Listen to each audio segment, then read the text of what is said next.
से रीलुक करना होगा, हमें वो बदलाव लाना होगा जो हमारे शरीर के लिए ज़रूरी है। मैं आपको बताना चाहूँगा सिंगापुर, जापान में आजकल ओपन एयर स्कूल का कंसेप्ट आ रहा है कि क्लासेस जो है वो बिना छत की क्लासेस होने शुरू हुई है। देखा जाए तो हमारे समाज में पहले टेंटों में स्कूल हुआ करते थे, एक तरह से उस चीज़ को प्लान करके बाहर के विदेशों में जहाँ पे मायोपिया ज़्यादा है, जापान में, सिंगापुर में, चाइना में, यहाँ पे ओपन एयर क्लासेस का कंसेप्ट आ रहा है कि बच्चे ओपन एयर में रहें, डे लाइट में रहें, दूर देखें। तो यदि हमारे पेरेंट्स और किसी तरह से हमारे बच्चे समझ जाएँ कि हाँ भाई डेली 2 घंटे आउटडोर एक्टिविटीज़ ज़रूरी हैं, और हमें समझ जाए कि नज़दीक का काम कम से कम करना है। अब देखिए, नज़दीक का काम करने में केवल स्क्रीन्स नहीं आती, बुक रीडिंग भी आती है। अब क्या होता है, जब हम घरों में रहते हैं तो सबका ध्यान बच्चों का आमतौर पर नज़दीक में जाने लग जाता है। इससे एक फ़ायदा ये जरूर हो रहा है कि लोगों की इंटेलिजेंस बढ़ रही है, पर वो इंटेलिजेंस के साथ साथ बढ़ रही है मायोपिया की समस्या। तो हमें एक बैलेंस करने की ज़रूरत है, क्योंकि हमें पढ़ना भी ज़रूरी है। हमें स्क्रीन यूज़ अब एक तरह से हमारे लाइफस्टाइल का हिस्सा बन गया। हम स्क्रीन यूज़ बंद नहीं कर सकते, लेकिन हम कुछ सावधानियाँ कर सकते हैं, जैसे स्क्रीन यूज़ को सीमा में करें। दूसरी बात, स्क्रीन जितनी हो सके बड़ी यूज़ करें। जैसे यदि आपको मोबाइल पे क्लास अटेंड कर रहे हैं तो मोबाइल की जगह लैपटॉप, डेस्कटॉप, या फिर हो सकता है आजकल जो टेक्नोलॉजी अच्छी आई है वो है स्मार्ट स्क्रीन यूज़ करना। यदि पेरेंट्स हर बच्चे के रूम में एक स्मार्ट टीवी लगा दे दीवार पे और उसको कनेक्ट कर दे अपने मोबाइल से, स्क्रीन शेयर करके बड़ी स्क्रीन पे दूर से देखेंगे तो अपने आप मायोपिया होने की जो संभावना है वो थोड़ी सी कंट्रोल हो जाएगी। इसके अलावा बच्चों को इनकरेज करें बाहर जाने के लिए, आउटडोर जाने के लिए।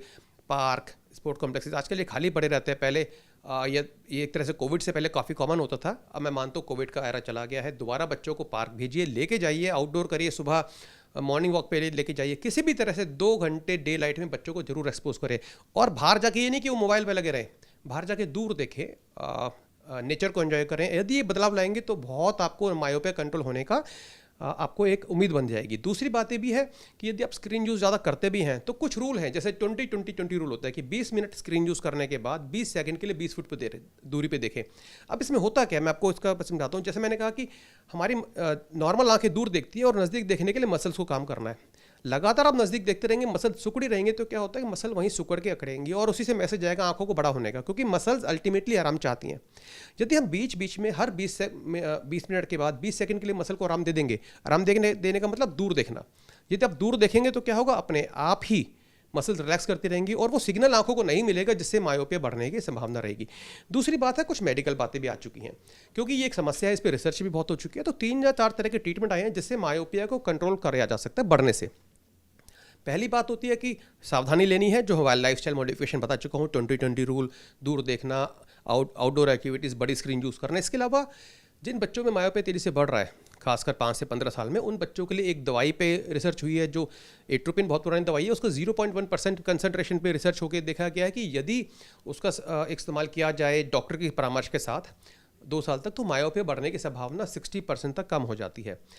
कुछ स्पेशल चश्मे भी आए हैं जिसे बोलते हैं पेरिफेरल डीफोकसिंग टेक्नोलॉजी। वो सारे अच्छी कंपनीज ने अवेलेबल करा रखा है। वो चश्मे थोड़े महंगे होते हैं, लेकिन वो चश्मा पहनने से देखा जा रहा है कि यदि बच्चों को वो चश्मा पहनाया जाए तो मायोपिया बढ़ने की संभावना कम हो जाती है। और आजकल कुछ स्पेशल कॉन्टैक्ट लेंस भी आ रहे हैं जिसे बोलते हैं ऑर्थोकेराटोलॉजी। ये कॉन्टैक्ट लेंस होते हैं जो रात को पहने जाते हैं। जी हाँ, रात को पहन के सुबह उतार दिए जाते हैं और दिन में बिना चश्मे के ही अच्छा दिखना शुरू हो जाता है। पर उस लेंस में भी पेरिफेरल डीफोकसिंग टेक्नोलॉजी डली होती है, तो उससे क्या होता है, बच्चे का नंबर बढ़ने की संभावना कम हो जाती है।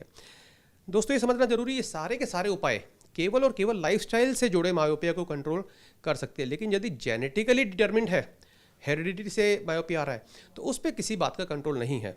क्योंकि जब लोग ये उपाय हम बताते हैं, लोग फॉलो करते हैं, तो जब असर नहीं आता तो वो निराश हो जाते हैं, इतने पैसे खर्च हो गए, हमने इलाज किया, कंट्रोल क्यों नहीं हुआ। तो देखिए, यहाँ पे आपको समझना है कि 2 चीज़ें मायोपिया बढ़ा रही हैं, एक हेरिडिटी और एक लाइफस्टाइल।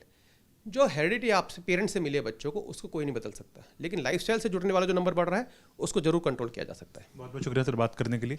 तो जैसा कि सर ने हमें बताया कि किस तरीके से अगर आप मायोपिया देख रहे हैं, जिस तरीके से बच्चों में हो रहा है, उसको आप किस तरीके से कंट्रोल कर सकते हैं, यानी कि आउटडोर एक्टिविटी जो है वो बहुत अहम है। इसलिए अपने बच्चों को बाहर जरूर भेजें खेलने के लिए, 2 घंटे करीब बाहर रहने दें, जिससे ये होगा कि आंखों की रोशनी में जिस तरीके की परेशानी आ रही है उसको भी कंट्रोल किया जा सकता है। वीडियो जर्नलिस्ट अतुल राज के साथ हरीश झा, न्यूज़ नेशन, दिल्ली।